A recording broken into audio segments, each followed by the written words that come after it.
Alors, Porsche et Siemens ouvrent une usine de carburant synthétique au Chili.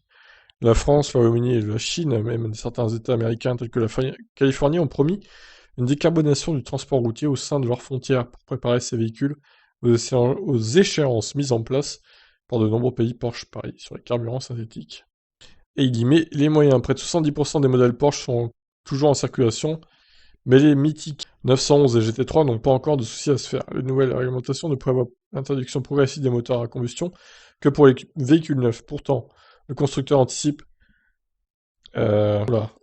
préfère tabler sur la prudence, il manque un mot là, et a donc concentré ses efforts sur la fabrication et l'exploitation d'un carburant synthétique en collaboration avec Siemens.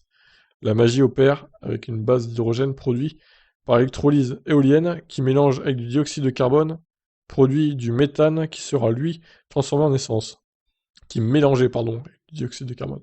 Ce procédé permettrait à terme, d'après l'entreprise, de réduire de 90% l'empreinte carbone de Porsche. De réduire 90% de l'empreinte carbone, ouais, c'est pas français ça aussi, hein. Ils ont inversé 90% et 2.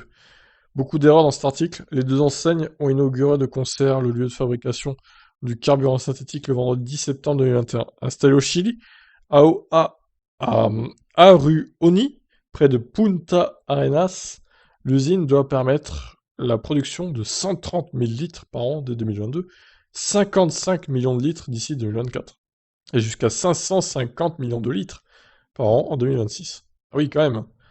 Porsche vise le coût de 2 dollars le litre. C'est beaucoup, hein, quand même, hein, 2 dollars le litre. C'est plus que le carburant actuel, hein, quand même, hein.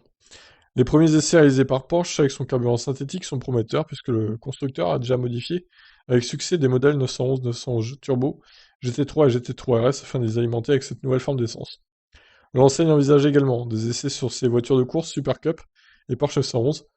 À la suite de multiples expérimentations sur de nombreux modèles, Porsche envisage une mise sur le marché à l'échelle mondiale en remplacement des combustibles fossiles.